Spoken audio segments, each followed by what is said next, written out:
नारी शक्ति वंदन बिल पर सियासत तेज, हर्ष मल्होत्रा का विपक्ष पर हमला।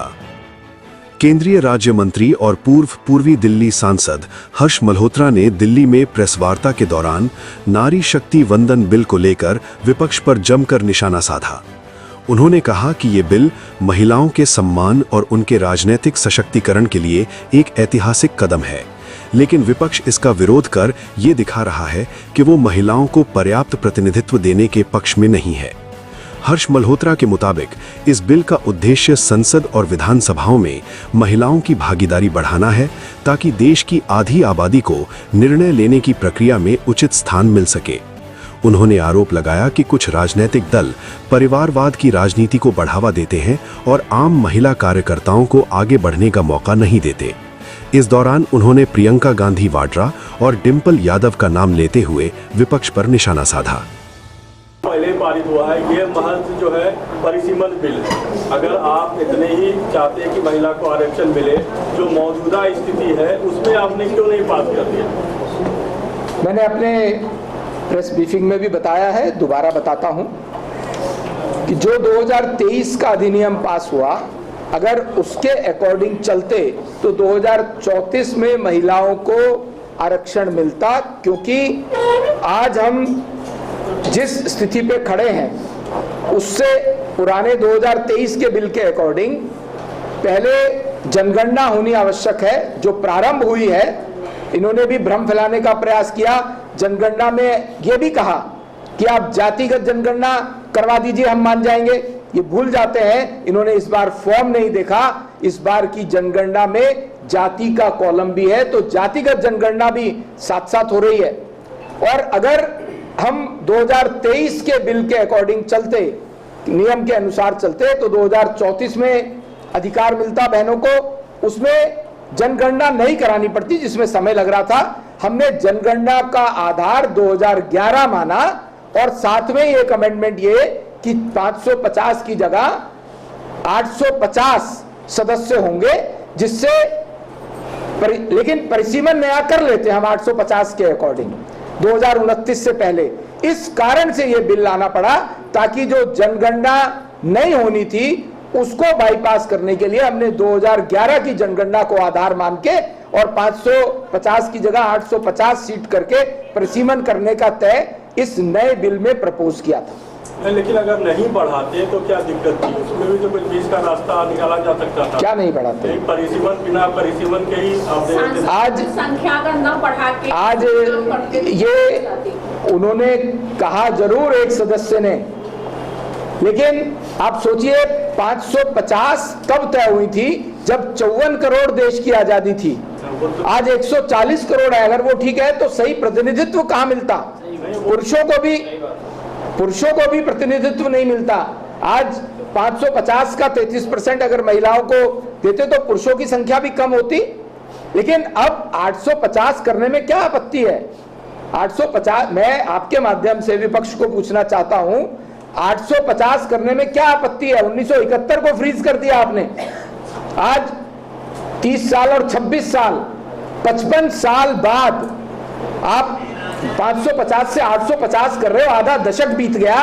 इसलिए से है ना उनको 550 पे दे पाना, 550 से 850 करना बहुत ज्यादा आवश्यक था। तभी तो आप जस्टिस कर पाते। एक वोट का सही अधिकार तभी तो दे पाते आप। विपक्ष का कहना है कि महिला को दिक्कत था तो थोड़ा दिन पुरुष को दिक्कत हो जाता है। बात पुरुष और महिला की नहीं है, बात व्यवस्था को ठीक करने की है, जो हमने 550 से 850 करके उसको ठीक करने का प्रयास किया। सर जो महिला कांग्रेस है उसने आज से पोस्ट कार्ड अभियान शुरू किया है, और वो 2 महीने चलाएंगे, जिसमें हर घर में, हर गांव में जाकर वो लोग प्रेस कॉन्फ्रेंस करेंगे और प्रधानमंत्री नरेंद्र मोदी के नाम पोस्ट कार्ड भेजा जाएगा कि 543 सीटों पर ही जो है महिला आरक्षण लागू करना है। इसको कैसे? मैं आपके माध्यम से उन पोस्ट कार्ड वाली पार्टी को ये पूछना चाहता हूं, अगर उनके मन में इतना ही दर्द था तो 850 करने में क्या तकलीफ थी?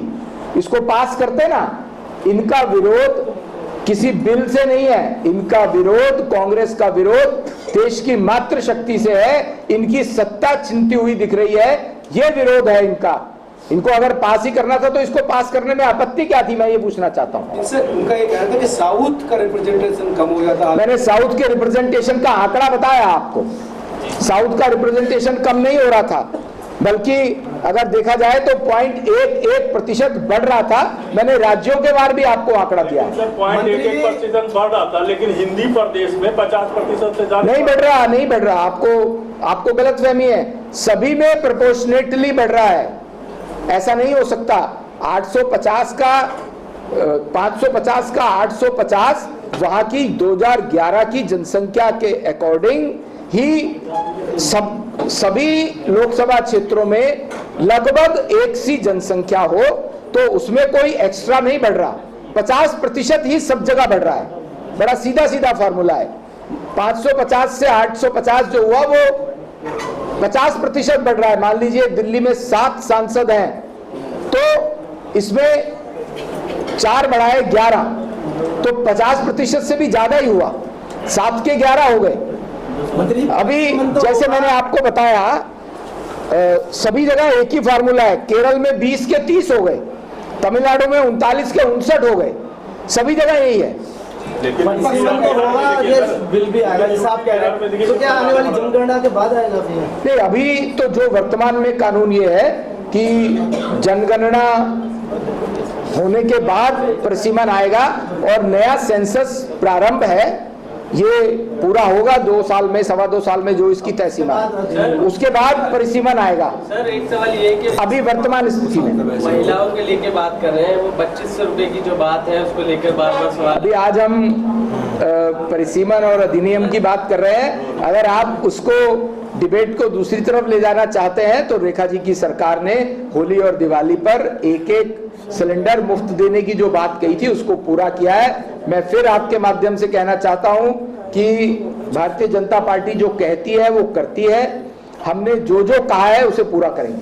सिलेंडर की बात की है। जिन लोगों ने प्रश्न पूछ लिया उसके अलावा कोई और पूछ ले। आप पूछ चुके बहन जी। नारी को नारा बनाने की कोशिश बीजेपी कर रही है, सिर्फ वोट की राजनीति है और कुछ नहीं है इसके पीछे।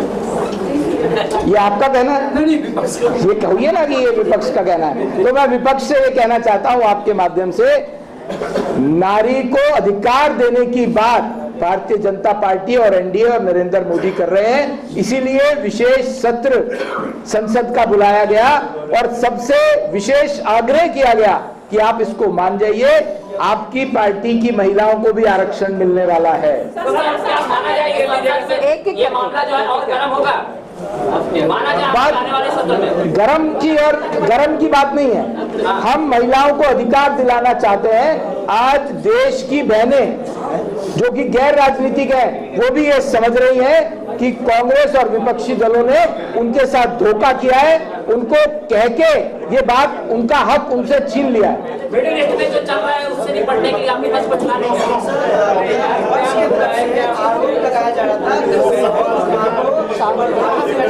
टॉप स्टोरी ब्यूरो के लिए दिल्ली से रवि डालमिया की रिपोर्ट।